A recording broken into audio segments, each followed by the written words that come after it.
El jefe de la cocina del oeste se llamaba Hax. Se trataba de un hombre enorme, de color de petróleo crudo, enfundado en blancas prendas manchadas de comida.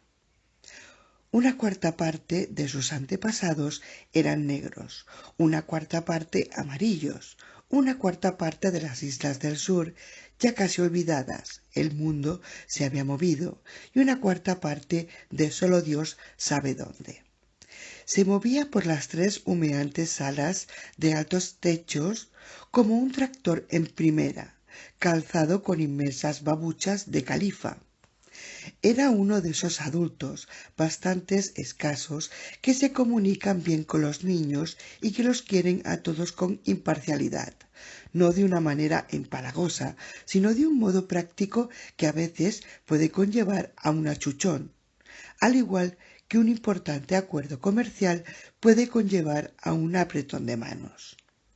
Quería incluso a los muchachos que habían iniciado el entrenamiento, aunque eran distintos a los demás niños, no siempre efusivos y un tanto peligrosos, no a la manera de los adultos, sino más bien como si fuesen niños corrientes, un poco chiflados. Y Cuthbert no era el primer pupilo de Cort, al que había dado de comer a escondidas. En aquellos momentos, Hax se hallaba ante una enorme y azarosa cocina eléctrica, que era uno de los 6 electrodomésticos aún en funcionamiento de toda la hacienda.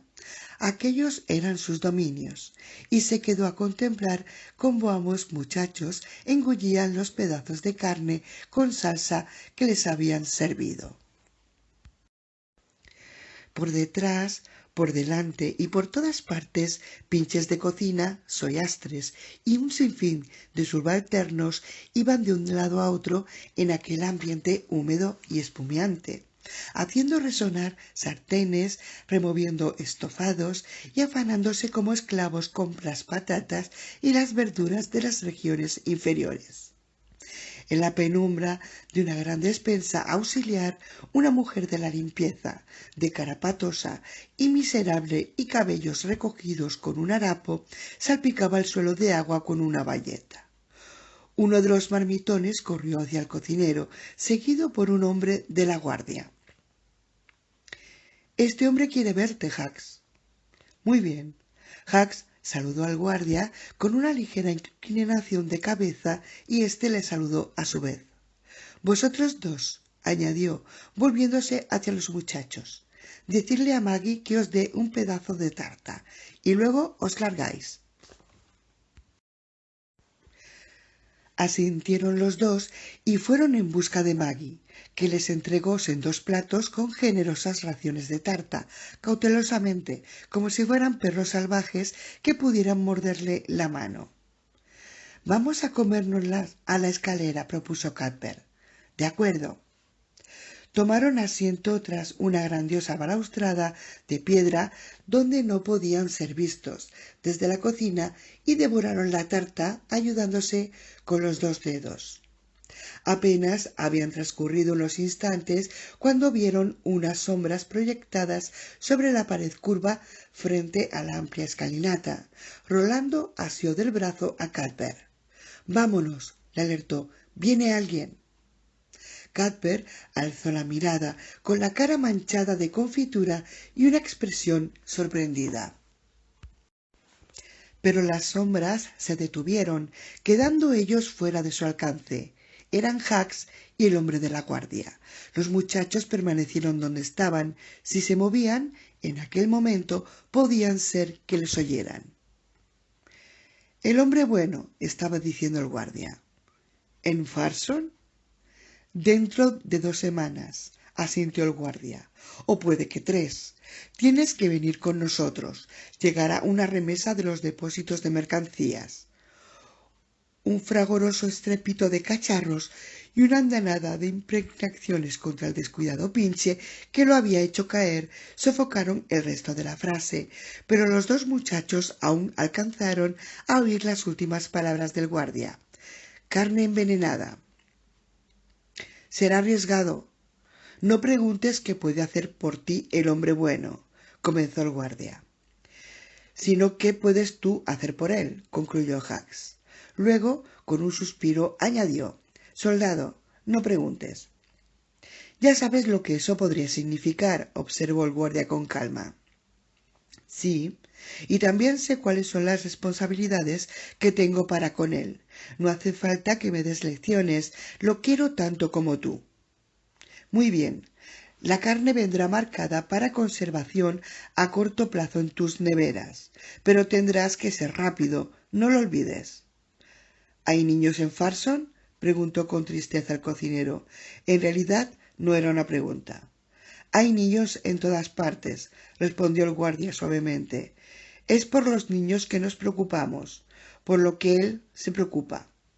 Carne envenenada, una manera muy extraña de preocuparse por los niños. Hux emitió un pesado y sibilante suspiro. ¿Se revolcarán por el sucio sujetándose el vientre y llamando a sus mamás? Supongo que sí.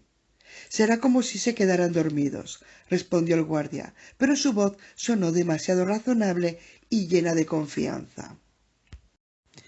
Naturalmente, asintió Hux, y se echó a reír. Tú mismo lo has dicho, soldado, no preguntes. ¿Acaso te gusta ver a los niños bajo el dominio de las armas cuando podrían estar bajo las manos de él, que el que yace al león con el cordero? Hux no contestó. Dentro de 20 minutos entro de servicio, prosiguió el guardia, con voz de nuevo serena. Dame un pedazo de carne asada y pellizcaré a una de tus chicas para que se ría un ratito. Cuando me vaya... Mi carne no te dará calambres en el estómago, Robinson. Me parece, pero las sombras se alejaron y sus voces se perdieron. Habría podido matarlos, pensó Rolando inmóvil y fascinado. Habría podido matarlos a los dos con mi cuchillo, rajarle la garganta como si fueran cerdos. Se miró las manos, sucias de salsa y confitura y del polvo de las lecciones del día. Rolando se volvió hacia Cuthbert. Se miraron durante unos momentos en la fragante semipenumbra, y Rolando paladeó un sabor de cálida desesperación. Lo que en aquellos momentos experimentaba habría podido ser una especie de muerte, algo tan brutal y definido como la muerte del pichón en el flanco firmamento sobre el campo de juegos. —¡Hux! —se preguntó estupefacto. —¿Hux, que aquella vez me puso un emplasto en la pierna? —¿Hux? Y entonces su mente se cerró de pronto y excluyó tales pensamientos. Lo que veían en el alegre e inteligente rostro de Cuthbert no era nada, nada en absoluto. Sus ojos reflejaban la evidencia de la perdición de Hux. En ellos ya se habían consumado. Hux les dio de comer y ellos se dirigieron a las escaleras, y entonces Hux había cometido un error apartándose hacia una esquina de la cocina para sostener su traicionero tete-a-tete. Eso era todo. En los ojos de Cuthbert, Rolando vio que Hux moriría por su traición como una víbora muere en un pozo. Eso y nada más, nada en absoluto. Eran los ojos de un pistolero. El padre de Rolando acababa de regresar de las tierras altas y parecía hallarse fuera del lugar entre los cortinajes y los perifolios de chifón del salón principal. A aquel muchacho se le permitía acceder desde muy poco antes, como reconocimiento por su aprendizaje. Su padre iba vestido con tejanos negros y una camisa de faena de color azul. Llevaba la capa sucia y polvorienta, y desgarrada en un punto hasta el forro. Colgaba descuidadamente de uno de sus hombros, sin consideración alguna hacia la forma en que contrastaba con la elegancia de la habitación. El hombre estaba terriblemente delgado, y al bajar la vista hacia su hijo dio la impresión de que el poblado mostacho le lastraba la cabeza. Las cartucheras cruzadas sobre sus caderas pendían en el ángulo exacto que convenía a sus manos, y a la lánguida luz de aquel interior las cachas de madera de sándalo parecían apagadas y soñolientas. —El cocinero jefe —repitió su padre suavemente—. Imagínate, los rieles que volaron en las tierras altas, al término de la vía, el ganado muerto en Henry Jones, y tal vez incluso, imagínate. Estudió a su hijo con mayor detenimiento. Te remuerde la conciencia. Como el halcón, dijo Rolando, remuerde. Se echó a reír más que por la sorprendente conveniencia de la metáfora que porque hallara algo de jocoso en la situación. Su padre sonrió. Sí, añadió Rolando, supongo que me remuerde la conciencia. Cuthbert estaba contigo, observó su padre. A estas horas ya se lo habrá contado a su padre. Sí. Os dio de comer a los dos, aunque Cort, sí. ¿Y Cuthbert? ¿Crees que él también tiene remordimientos? No lo sé. La idea carecía de importancia. No le interesaba comparar sus sentimientos con los de otras personas. ¿Es porque tienes la sensación de haber matado? De mala gana, Rolando se encogió de hombros, repentinamente insatisfecho con este interrogatorio sobre sus motivos. Pero me lo has dicho. ¿Por qué?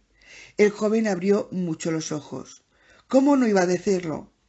La traición es... Su padre le interrumpió con un imperioso ademán. Si lo has hecho por un motivo tan mezquino como una idea sacada de un libro de texto, ha sido algo indigno. Preferiría ver a todo Farson envenenado. No es por eso. Las palabras surgieron de él como violencia. Quería verlo muerto, a los dos, embusteros, serpientes, ellos... Adelante. Me han hecho daño, concluyó desafiante. Me han hecho algo. Han hecho que algo cambiara. Por eso quería matarlos. Su padre asintió. Eso es digno. No es moral, pero a ti no te incumbe ser moral. De hecho, miró a su hijo.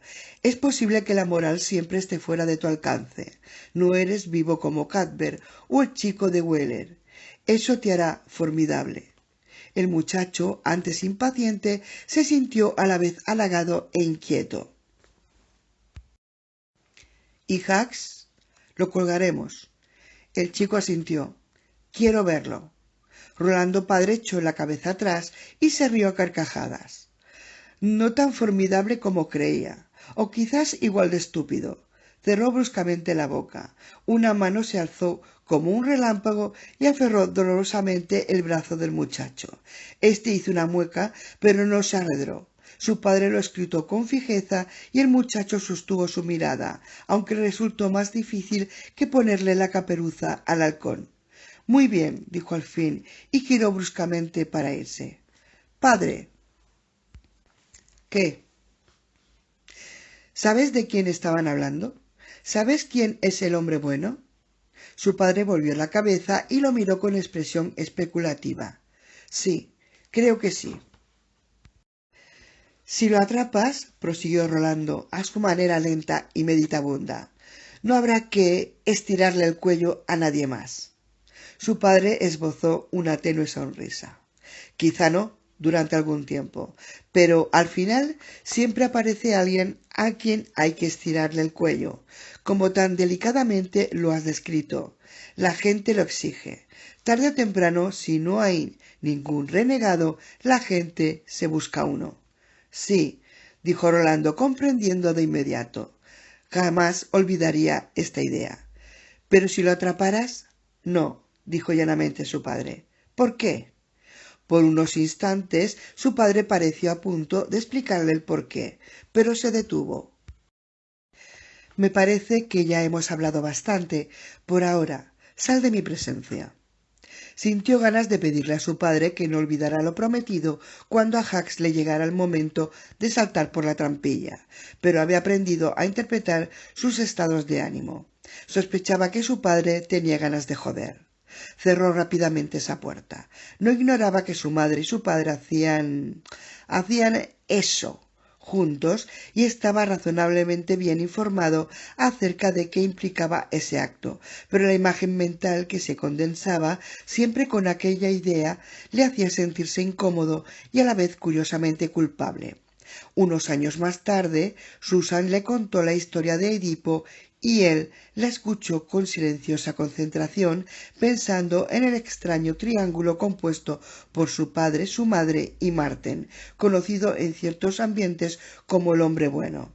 O tal vez fuese un cuadrángulo, si se incluía a sí mismo. Buenas noches, padre, se despidió Rolando.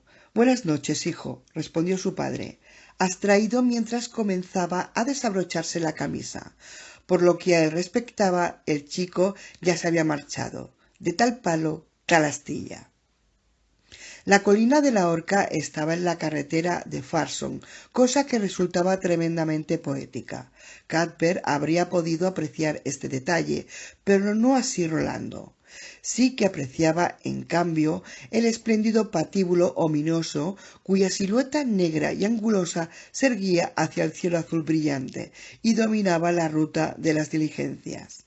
Los dos muchachos habían recibido permiso para ausentarse de los ejercicios matinales. Cort leyó trabajosamente las notas de los padres de los dos, moviendo los labios y asintiendo para sí de vez en cuando. Al terminar con ambas, alzó la mirada hacia el cerúleo firmamento del amanecer y asintió nuevamente.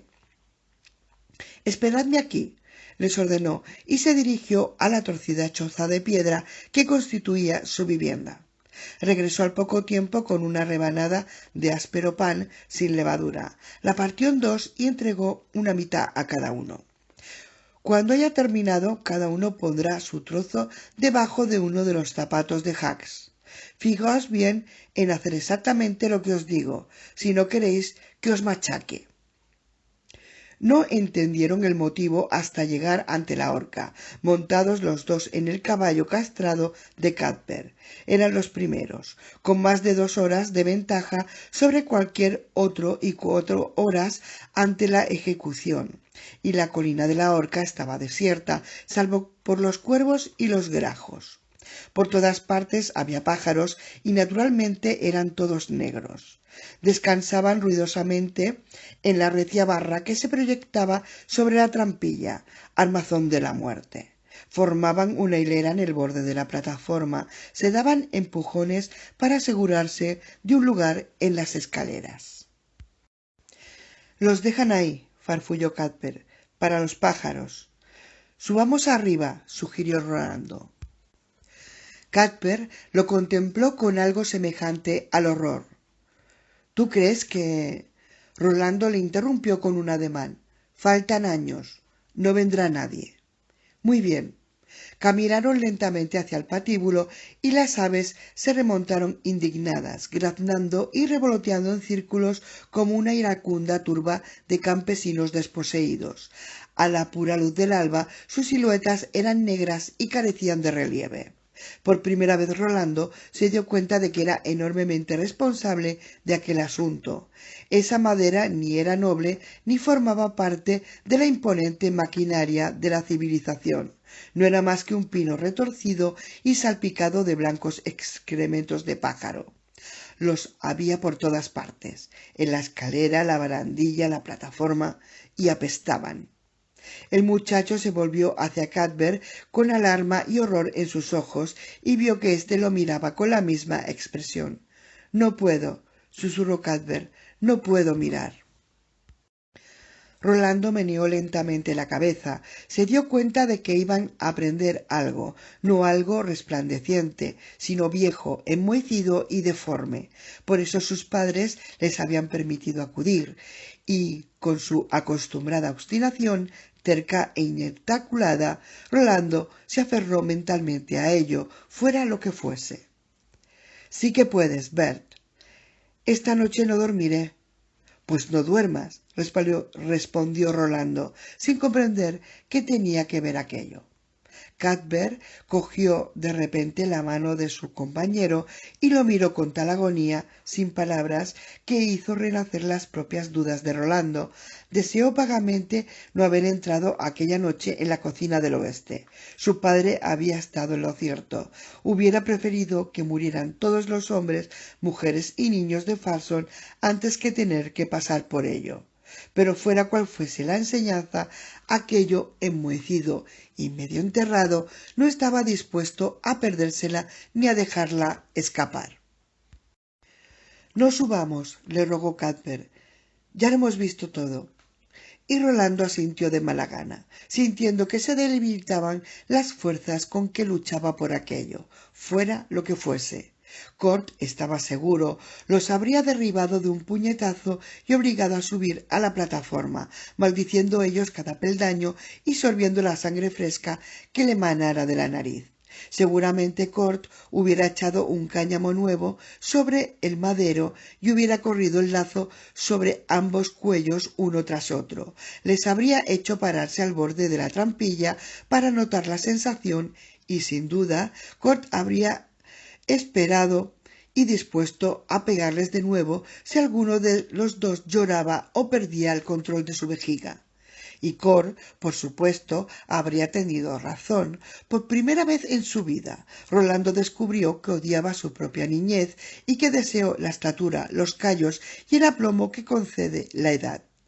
Antes de emprender el regreso, arrancó pausadamente una astilla del barandal y se la guardó en el bolsillo del pecho. —¿Por qué has hecho eso? —inquirió Cuthbert. Le hubiera gustado jactarse y responder «Oh, la suerte del patíbulo», pero se limitó a mirar a Cuthbert y menear la cabeza. «Para tenerlo», contestó, «para tenerlo siempre». Se alejaron de la horca, tomaron asiento y esperaron. En cosa de una hora comenzaron a llegar los primeros, en su mayoría familias que acudían en desvencijados carromatos y calesines, provistas de su desayuno, cestas de tortitas frías dobladas sobre su relleno de mermelada de fresa silvestre. Rolando sintió un gruñido de hambre en su estómago y una vez más se preguntó con desesperación dónde estaban el honor y la nobleza del asunto. Le pareció que Hucks, deambulando sin cesar por las humeantes cocinas subterráneas con su sucio mandil, tenía más honor que todo aquello. Palpó la astilla de la horca con asqueado desconcierto. Cuthbert yacía junto a él y su rostro quería aparentar impasibilidad. Al final no resultó para tanto, y Rolando se alegró de ello. Trajeron a Hucks en un carro descubierto y sólo se le reconocía porque era muy corpulento. Le habían vendado los ojos con un gran pañuelo negro que ocultaba toda la cara.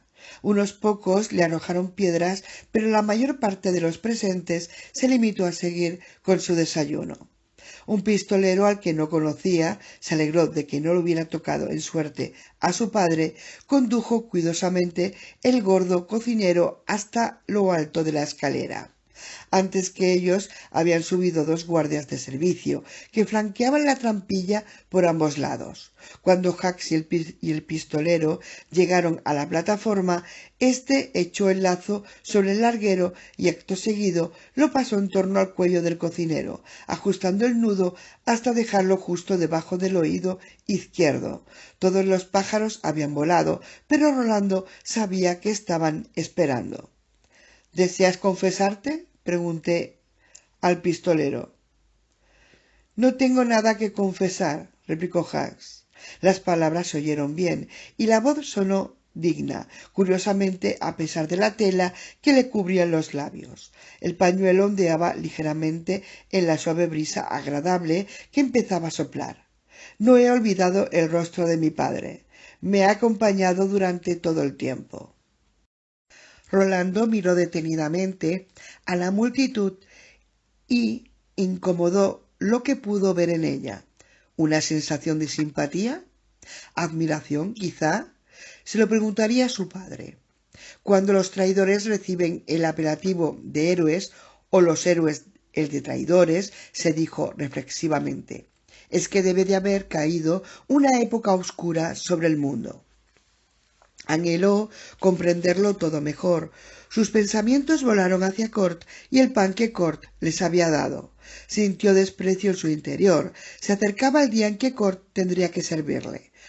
A Cuthbert quizá no. Quizá Cadbert cediera bajo el constante fuego de Cort y tendría que resignarse a ser un mensajero o jinete, o, infinitivamente peor, un perfumado diplomático de los que pululaban por las cámaras de recepción o contemplaban falsas bolas de cristal junto a príncipes y reyes tambaleantes, pero él sabía que su destino no era aquel. —¿Rolando? —Estoy aquí. Cogió la mano de Cadbert y sus dedos se entrelazaron como si fueran de hierro. Se abrió la trampilla, Hax cayó pesadamente por la abertura, y en el repentino silencio se oyó un sonido, el mismo que hace una piña al estallar en el fuego del hogar en una fría noche de invierno. Pero no fue gran cosa. El cocinero pataleó una vez, extendiendo las piernas en una gran Y. La muchedumbre dio unos cuantos silbidos de satisfacción y los guardias de servicio abandonaron su empaque militar y empezaron a recoger las cosas con aire despreocupado. El pistolero bajó poco a poco por la escalera, montó en su caballo y cabalgó cruzando un grupo de curiosos, que se apartó apresuradamente. A continuación, la multitud comenzó a dispersarse rápidamente y al cabo de 40 minutos los dos muchachos estaban a solas en la pequeña loma que había elegido. Los pájaros regresaban para examinar aquel nuevo regalo. Uno de ellos aterrizó en el hombro de Hax y se posó allí con aire amistoso, picoteando un aro reluciente que el cocinero siempre llevaba en la oreja izquierda. —No se parece en nada como era antes —observó Cadbert. —Oh, sí que se parece —replicó Rolando con seguridad, mientras avanzaban hacia la horca llevando el pan en la mano. Cadbert parecía avergonzado. Se detuvieron bajo el patíbulo y alzaron la mirada hacia el oscilante cadáver. Cadbert extendió la mano, desafiante, y tocó un peludo tobillo. El cuerpo empezó a girar como una nueva trayectoria. Acto seguido desmenuzaron a toda prisa el pan y esparcieron las migajas bajo los colgantes pies. Al alejarse, Rolando volvió la vista una sola vez. Los pájaros se contaban por millares, así que el pan, comprendió más o menos, era sólo simbólico. —Ha estado bien —comentó Cadbert de pronto—. Me ha gustado, en serio. Rolando no se sorprendió al oírlo, aunque él no le había interesado especialmente la escena, pero pensó que podría llegar a entenderlo. —No sé qué decirte —respondió—, pero era algo importante. Estoy seguro de que lo era. El país nos cayó en manos del hombre bueno hasta pasado 10 años, pero entonces Rolando ya era un pistolero y su padre había muerto y él mismo se había convertido en matricida y el mundo había cambiado. 3. —Mire —exclamó Jake, señalando hacia arriba. El pistolero levantó la cabeza y sintió crujir una articulación en su espalda. Llevaba ya 2 días en las estribaciones de las colinas y aunque los odres de agua estaban casi vacíos otra vez, aquello carecía de importancia. Pronto tendrían toda el agua que quisieran. Siguió con la vista el vector del dedo de Jake, más allá de la altiplanicie verde, hacia los desnudos y centelleantes acantilados y gargantas de lo alto, y aún más arriba, hacia las mismas cumbres nevadas. Tenue y remoto, apenas una minúscula mota, habría podido tomarse por uno de esos puntos que danzan perpetuamente ante los ojos, de no haber sido por su persistencia. El pistolero divisó al hombre de negro, trepando por las laderas con inexorable regularidad, como una mosca diminuta sobre una inmensa pared de granito. —¿Es él? —preguntó Jake. El pistolero contempló la manchita impersonal que ejecutaba lejanas acrobacias, sin sentir nada más que una premonición de pesar. —Es él, Jake. —¿Cree que lo cogeremos? —En este lado no, en el otro, y no lo cogeremos nunca si nos quedamos aquí charlando. —¿Son muy altas? —comentó Jake, refiriéndose a las montañas. —¿Qué hay al otro lado? —No lo sé. contestó el pistolero. No creo que haya nadie que lo sepa. Puede que antes lo supieran. Vamos, chico. Al reanudar el ascenso, hicieron rodar pequeños riachuelos de guijarros y arena hacia el desierto de abajo, extendido a sus espaldas como una parrilla que daba la impresión de no terminar nunca. Por encima suyo, muy por encima, el hombre de negro trepaba, trepaba y trepaba. No era posible distinguir si volvía alguna vez la cabeza. Parecía saltar sobre abismos imposibles y escalar paredes a plomo. En una o dos ocasiones lo perdieron de vista, pero siempre volvían a encontrarlo, hasta que el violáceo telón del crepúsculo lo ocultó definitivamente. Cuando acamparon para pasar la noche, el chico apenas dijo nada y el pistolero se preguntó si podía ser que supiera lo que él mismo ya había intuido. Pensó en el rostro de Cadber, acalorado, desalentado, excitado. Pensó en las migajas, pensó en los pájaros. Así es como acababa, pensó, una y otra vez. Así acaba siempre. Hay búsquedas y hay caminos que conducen siempre adelante y todos ellos terminan en el mismo lugar, en el campo de la muerte, excepto quizás el camino de la torre. El chico, el sacrificio, de rostro inocente y muy aniñado bajo la luz de la pequeña fogata, se había quedado dormido sin determinarse las judías. El pistolero lo cubrió con una manta para caballos y luego, acurrucándose, también él se dispuso a dormir. El oráculo y las montañas. 1. El chico halló el oráculo y éste casi lo destruyó. Un fino instinto hizo que el pistolero se despertara en la terciopelada oscuridad que había caído sobre ellos durante el ocaso, como una mortaja de agua de pozo. Esto había ocurrido después de que Jake y él llegaran al oasis, herboso y casi llano, en la primera elevación de las peñascosas estribaciones. Incluso desde la dura planicie del desierto, donde cada paso que avanzaban bajo el mortífero sol les costaba lucha y esfuerzos, habían podido oír el chirrido de los grillos que se frotaban seductoramente las patitas en el perpetuo verdor de los bosquecillos de sauces.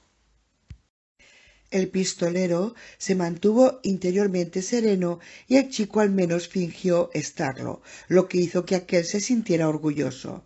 Pero Jake no había logrado disimular el desvarío reflejado en sus ojos, blancos y fijos como los ojos de un caballo que había olido el agua y al que sólo refrena el tenue lazo de la mente de su dueño, como un caballo llegado al punto en que sólo la comprensión y no la espuela es capaz de contenerlo. El pistolero podía calibrar la necesidad de Jake juzgando por la locura que a él mismo le suscitaba el chirriar de los grillos.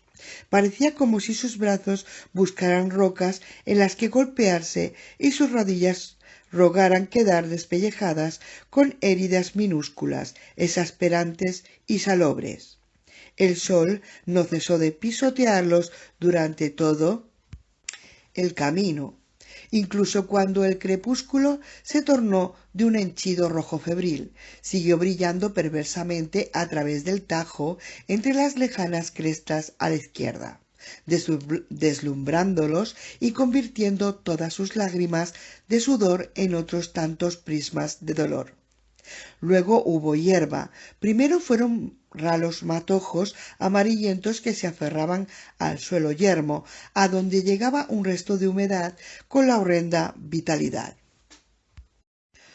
Más arriba empezaba la grama, escasa al principio, verde y lozana luego, y, por fin, el dulce aroma de la auténtica hierba, salpicada de fleo, bajo las sombras de los primeros abetos enanos.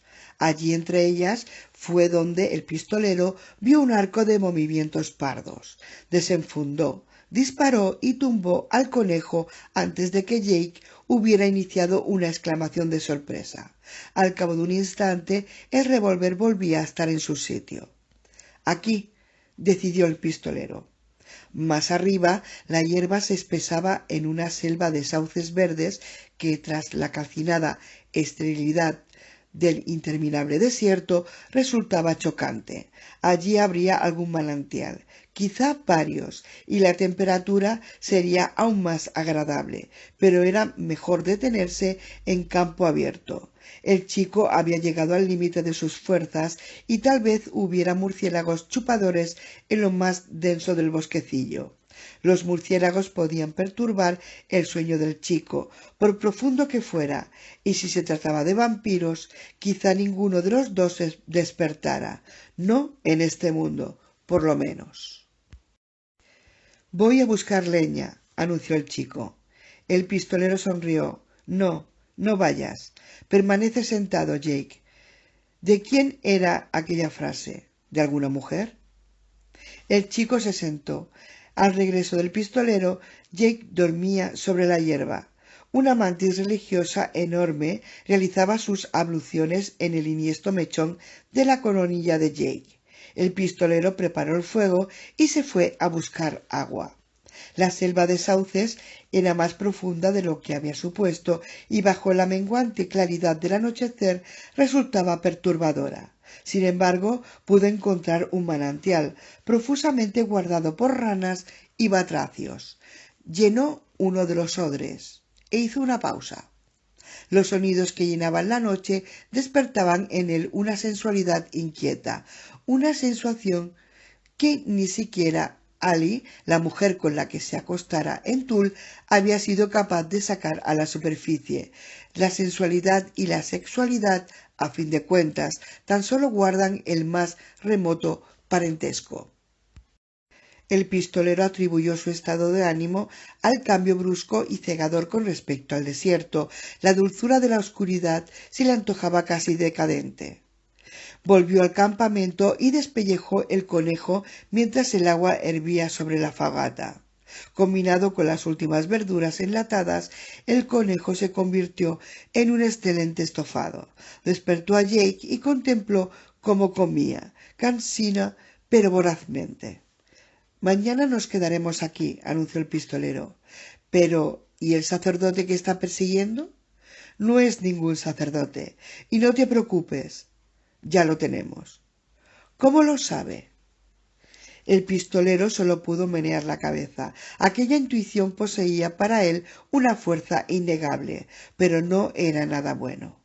Terminada la cena, aclaró las latas en las que habían comido, maravillosamente ante semejante despilfarro de agua, y cuando se dio la vuelta, Jake estaba otra vez dormido.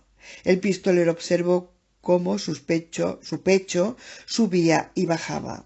Estaba familiarizado con aquello gracias a Cuthbert, que era de la misma edad que Rolando, pero parecía mucho más joven. El cigarrillo cayó, rodó sobre la hierba y él lo arrojó al fuego. El pistolero se quedó mirando las llamas de un amarillo claro, tan distinto al color en el que ardía la hierba del diablo y mucho más limpio. Hacía un fresco muy agradable y se tendió de espaldas al fuego. Muy lejos, más allá de la hendidura que marchaba el camino de las montañas, oyó el pastoso trueno perpetuo. Se durmió y soñó. Susan, su bien amada, estaba muriendo ante sus ojos. La miraba morir, y él tenía 2 aldeanos a cada lado, sujetándole los brazos, y un gran dogal de hierro oxidado en torno al cuello. Pese al intenso hedor de la hoguera, Rolando podía oler la desagradable humedad del abismo y ver el color de su propia demencia. Susan, la encantadora muchacha de la ventana, la hija del tratante de caballos, se calcinaba entre las llamas y toda su piel estaba agrietada. «¡El chico!», gritaba ella. «Rolando, el chico». Giró velozmente en redondo, arrastrando consigo a sus captores. El dogal le desgarró el cuello y oyó los roncos y estrangulados sonidos que surgían de su propia garganta. El aire estaba impregnado de un nauseabundo olor a dulzón de carne quemada. El chico lo contemplaba todo desde una ventana muy por encima del patio, la misma ventana en la que Susan, que le había enseñado a ser un hombre, se sentara una vez a cantar las viejas canciones. A Youth is of Down on the Road y A Hundred Leagues to Banbury Cross. Estaba asomado a la ventana como la estatua de un santo de alabastro en una catedral. Sus ojos eran de mármol. Una escarpia atravesaba la frente de Jake. El pistolero sintió crecer en lo más hondo de su vientre un aullido asfixiante y desgarrador que señalaba el comienzo de su locura. No, no. Rolando sofocó un grito cuando sintió que el fuego lo chamuscaba. Se incorporó bruscamente en la oscuridad, todavía envuelto en aquel sueño que lo estrangulaba como el dogal que en él había llevado. Al girarse y contorsionarse, una de sus manos fue a parar a los moribundos rescoldos de la hoguera. Se la llevó a la cara mientras se desvanecían los últimos jirones del sueño, quedando solamente la cruda imagen de Jake, blanco como el yeso, un santo para los demonios. No. Empuñando ambas pistolas, escudriñó las tinieblas del bosque de sauces. Sus ojos eran troneras enrojecidas por los últimos resplandores del fuego. Jake. El pistolero se puso en pie y salió de estampida. En el cielo brillaba una amarga luna circular que le permitió seguir las huellas del chico sobre el rocío. Se agachó bajo los primeros sauces, cruzó el arroyuelo con un chapoteo y trepó por la ribera opuesta, resbalando en el barro, incluso en aquellas circunstancias, su cuerpo se deleitó con la humedad. Las elásticas ramas de los sauces le abofeteaban la cara. El bosque se hacía cada vez más espeso, impidiéndole ver la luna. Los troncos se erguían como sombras acechantes. La hierba que allí le llegaba hasta las rodillas lo azotaba al pasar. Ramas muertas y medio podridas buscaban sus espinillas, sus cojones. Se detuvo un instante y alzó la cabeza para olfatear el aire. Un espectro de brisa le ayudó. El chico no olía bien. Naturalmente, ninguno de los dos olían bien. Su nariz se ensanchó como la de un simio. Los efluvios de sudor eran tenues, aceitosos e inconfundibles. Se abrió paso por entre su amasijo de hierba, zarzas y ramas secas y corrió a lo largo de un túnel de sauces y enredaderas. Hilos de musgo le rozaron los hombros y algunos se le adhirieron como un suspirante zarcillo gris.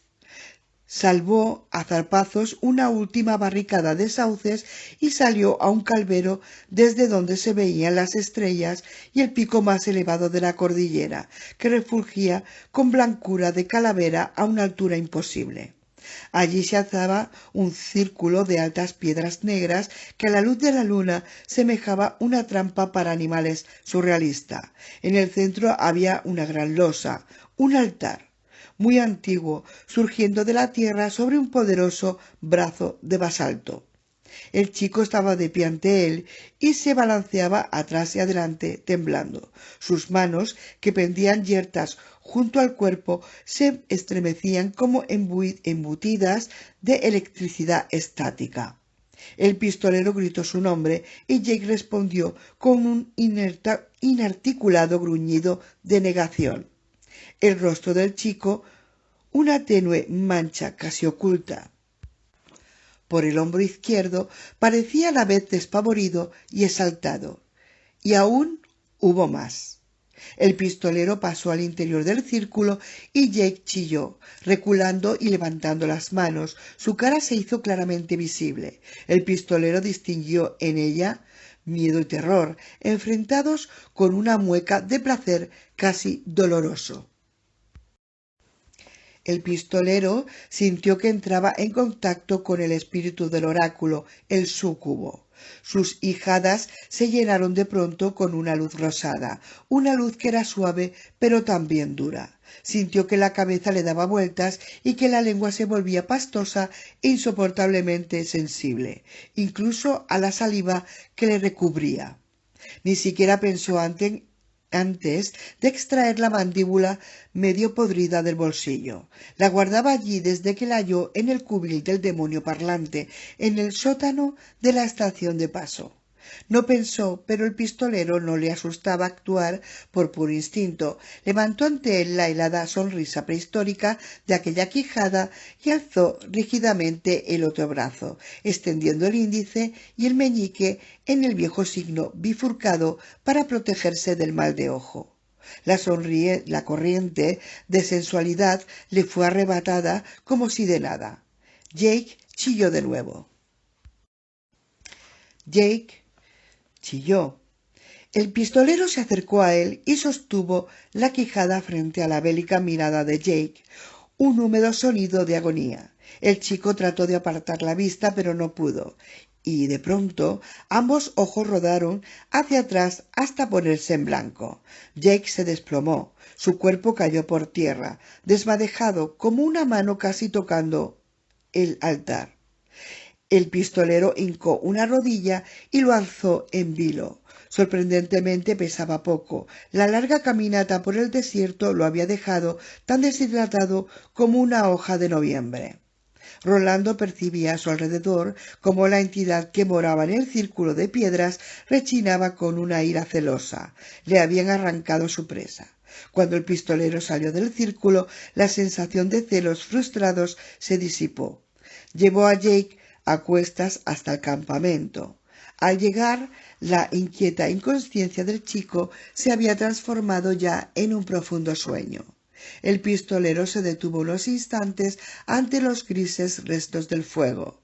La claridad de la luna sobre el rostro de Jake volvió a recordarle un santo de iglesia, con una pureza de alabastro del todo desconocida. Impulsivamente estrechó al chico contra su pecho y comprendió que lo quería, y casi le pareció oír las carcajadas del hombre de negro desde algún remoto lugar por encima de ellos.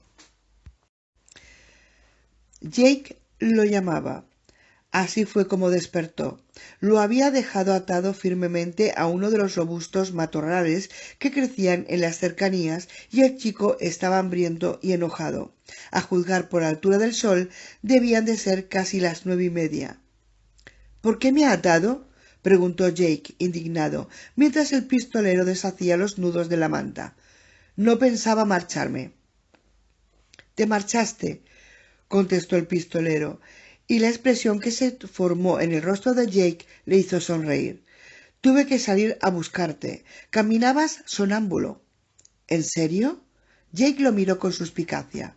El pistolero asintió y de repente sacó la mandíbula, la sostuvo ante la cara de Jake y Jake se echó hacia atrás, protegiéndose con los brazos. —¿Lo ves? Jake asintió estupefacto. —Voy a irme un rato, yo solo. Puede que no vuelva en todo el día. Con que escúchame bien, chico. Es importante. Si no he vuelto antes de la puesta de sol... Una expresión de temor cruzó por la cara de Jake. —¿Quiere abandonarme? El pistolero se limitó a mirarlo. —No —dijo Jake al cabo de unos instantes—. Supongo que no.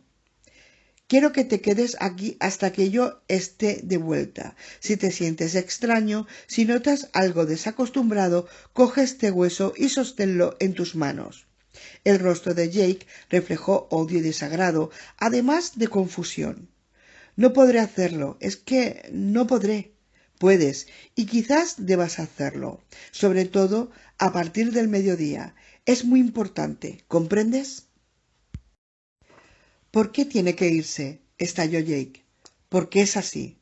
El pistolero, fascinado, atisbó de nuevo el acero que se ocultaba bajo la superficie del chico. Era algo tan enigmático como la historia que le había contado sobre su vida en una ciudad donde los edificios eran tan altos que rascaban literalmente el cielo. Muy bien, se conformó Jake. El pistolero depositó cuidadosamente la quijada junto a los restos de la hoguera, y allí se quedó. sonriendo a través de las hierbas como un fósil erosionado que había visto la luz del día tras una noche de 5000 años. Jake evitaba mirarla. Estaba pálido y tenía una expresión desdichada. El pistolero se preguntó si hacer dormir al chico e interrogarlo serviría de algo, pero resolvió que no ganarían gran cosa. Sabía muy bien que el espíritu del círculo de piedras era sin duda un demonio y, muy probablemente, también un oráculo. Un demonio sin rasgos, apenas una especie de anhelo sexual informe con el don de la profecía. Se preguntó irónicamente si no sería el alma de Sylvia Pinston, la descomunal mujer cuyos charlaneos religiosos habían conducido al enfrentamiento final en Tull, pero sabía que no podía serlo. Las piedras del círculo eran muy antiguas y el territorio de aquel demonio en particular había sido acotado mucho antes de los balbuceos iniciales de la prehistoria. Pero el pistolero conocía bastante bien las diversas formas de hablar y no creía que el chico se viera en la necesidad de recurrir al óseo talismán. La voz y la mente del oráculo estarían demasiado ocupadas con él mismo, y el pistolero debía averiguar algunas cosas, a pesar del riesgo, un riesgo muy alto, tanto para sí mismo como para Jake. Tenía que saberlas. El pistolero sacó la petaca y hurgó en el interior, apartando las secas hebras de trabajo hasta encontrar un minúsculo objeto envuelto en un pedazo de papel blanco. Lo sopesó en la palma y miró hacia el cielo con aire ausente. Enseguida lo desenvolvió. Era una píldora blanca diminuta, con los bordes desgastados por el roce. Jake la miró con curiosidad. —¿Qué es eso? El pistolero emitió una breve risa. —La piedra filosofal —respondió.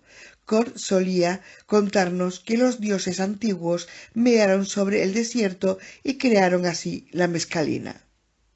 Jake apareció aún más desconcertado. —Es una droga —señaló el pistolero—, pero no hace dormir. Al contrario, te hace estar despierto durante todo el tiempo. —Como el LSD —replicó el chico de inmediato, pero al instante puso cara de intrigado. —¿Qué es eso? —No lo sé —contestó Jake—. Me ha salido sin pensar. Creo que es algo de... ya sabe, de antes. El pistolero asintió con la cabeza, pero tenía sus dudas. Nunca había oído que la mescalina se llamara LSD, ni siquiera en los viejos libros de Marten. —¿Le hará daño? —quiso saber Jake. —Nunca me lo ha hecho —respondió el pistolero, consciente de que eludía la pregunta. —No me gusta. —No te preocupes. El pistolero se acuclilló sobre el odre del agua, tomó un sorbo y se tragó la píldora. Como siempre, sintió una reacción inmediata en la boca. Le pareció que se inundaba de saliva. Se acomodó ante las cenizas del fuego. —¿Cuánto le hará efecto? —preguntó Jake. —Tarda un poco. No hables más. Así pues, Jake se quedó callado y contempló al pistolero con abierta suspicacia mientras éste procedía a iniciar con plena calma el ritual de limpiar los revólveres. Finalmente los guardó de nuevo en las fundas y se volvió hacia el chico. —La camisa, Jake. Quítate la camisa y dámela. Jake, de mala gana, se quitó la descolorida camisa por encima de la cabeza y se la entregó al pistolero. El pistolero sacó una aguja que llevaba ensartada en la costura lateral de los tejanos e hilo de un hueco vacío de la canana. Comenzó a zurcir un largo desgarrón en una de las mangas de la camisa del chico. Cuando terminó y le devolvió la prenda, empezó a experimentar los efectos de la mezcla, una opresión en el estómago y la sensación de que le daban una vuelta de rosca a todos los músculos de su cuerpo. —Tengo que irme —anunció, poniéndose en pie. El chico se incorporó a medias, con una sombra de opresión en el rostro, y volvió a sentarse. —Vaya con cuidado —le rogó—, por favor. —Acuérdate de la quijada —le recomendó el pistolero. Luego, al pasar junto a Jake, le posó una mano en la cabeza y revolvió sus cabellos de color maíz. El gesto le sorprendió al mismo y le hizo soltar una breve risotada. Jake lo contempló con una sonrisa turbada hasta que desapareció en el bosque de los sauces. El pistolero se encaminó directamente hacia el círculo de piedras y se detuvo una sola vez para tomar un sorbo de agua fresca del manantial. Descubrió su propio reflejo en un remanso bordeado de musgo y nenúfares y lo miró durante unos instantes, tan fascinado como Narciso. Su mente empezaba a reaccionar en apariencia, se incrementaban las connotaciones de cada idea y de cada fragmento de información sensorial, y esto hacía que el curso de sus pensamientos fuera más lento. Las cosas empezaban a adquirir un peso y una densidad invisibles hasta entonces. Tras una pausa, se puso en pie y contempló la enredada maraña de los sauces. Los dorados rayos de luz diurna caían oblicuamente y antes de seguir avanzando, el pistolero estudió durante unos instantes el movedizo juego de las motas de polvo y los minúsculos objetos que flotaban bajo el sol. A menudo la droga le había sentado mal, su ego era demasiado fuerte, o quizá demasiado simple, como para complacerle en el hecho de ser eclipsado y vuelto del revés, convertido en blanco de más sensibles emociones como las que ahora le cosquilleaban, al igual que los bigotes de un gato, pero esta vez se sentía bastante tranquilo. Menos mal. Salió al claro y anduvo hacia el círculo. Se detuvo ante él y dio rienda suelta a su imaginación. Sí, empezaba a subirle con más fuerza, más deprisa. La hierba le aullaba verdor. Tuvo la impresión de que, si se agachaba y se frotaba las manos con ella, se levantaría con palmas y dedos teñidos de pintura verde. Se resistió al impulso juguetón de querer experimentarlo. Pero faltaba la voz del oráculo, la excitación sexual. Se acercó al altar y se detuvo un momento al lado. Era ya casi imposible pensar coherentemente. Le causaban extrañeza los dientes dentro de la boca. El mundo contenía demasiada luz. Se encaramó al altar y se tendió de espaldas. Su cabeza estaba convirtiéndose en una espesura infestada de entrañas y extrañas plantas mentales que nunca antes había visto ni intuido siquiera, como una selva de sauces crecidos en torno a un manantial de mescalina. El cielo era agua y el pistolero estaba suspendido sobre ella. Esta idea le provocó un vértigo que parecía lejano y sin importancia. Un verso de un antiguo poema le vino a la memoria. No una canción de cuna, esta vez no. A su madre le daban miedo las drogas y el tener que utilizarlas, al igual que le daba miedo Cort y el hecho de que lo utilizaran como ojeador de adolescentes. El verso procedía de una de las guaridas del norte del desierto, donde aún seguían viviendo hombres entre máquinas que raramente funcionaban y que a veces, cuando lo hacían, se comían a los hombres. Las palabras se repetían una y otra vez, recordándole, con la conexión típica de la mescalina, la nieve que caía de forma mística y un tanto fantástica en el interior de un globo que había poseído en la infancia. Más allá del alcance de la humana experiencia, una gota de infierno, un toque de demencia. Las copas de los árboles que se erguían sobre el altar encerraban caras. Las contempló con fascinación abstraída. Aquí había un dragón verde y serpenteante. Allá una ninfa del bosque con los brazos ramas abiertos en un gesto de llamada. Ahí una calavera viva que exudaba limo. Caras, caras. La hierba del calvero se agitó de pronto y se dobló. Ya vengo, ya vengo. Algo se agitaba en su interior. ¿Hasta qué punto he llegado, se dijo, de acostarme con Susan en el dulce heno a esto? El súcubo se tendió sobre él, un cuerpo hecho de viento, un seno de repentinas fragancias de jazmín, rosa y madreselva. Di tu profecía, exigió. Tenía un metálico sabor de boca. Un suspiro, un débil sonido de llanto. Los genitales del pistolero estaban duros y tensos. Por encima, más allá de las caras de los árboles, veía las montañas, duras, brutales, llenas de dientes. El cuerpo se movió sobre el suyo, se enfrentó con él. El pistolero sintió que contraía los puños. El súcubo le había enviado una visión de Susan. Era Susan la que yacía sobre él, la adorable Susan de la ventana, esperándole con la cabellera extendida sobre los hombros y la espalda. Volvió la cabeza, pero el rostro de Susan le siguió. Jazmín, rosa, madreselva, heno seco, los aromas del amor, ámame. Profecía, repitió. Por favor, sollozó ella, no seas frío. Aquí hace siempre tanto frío. Manos deslizándose sobre su carne, palpando, inflamando su pasión, tirando de él, atrayéndole una hendidura negra, la lumia definitiva, húmeda y cálida. No, seca, fría, estéril. Apiádate de mí, apiádate de mí, pistolero. Ah, por favor, suplico tu benevolencia, apiádate. ¿Te habrías apiadado tú del chico? ¿Qué chico? No conozco a ningún chico. No es un chico lo que necesito. Oh, por favor.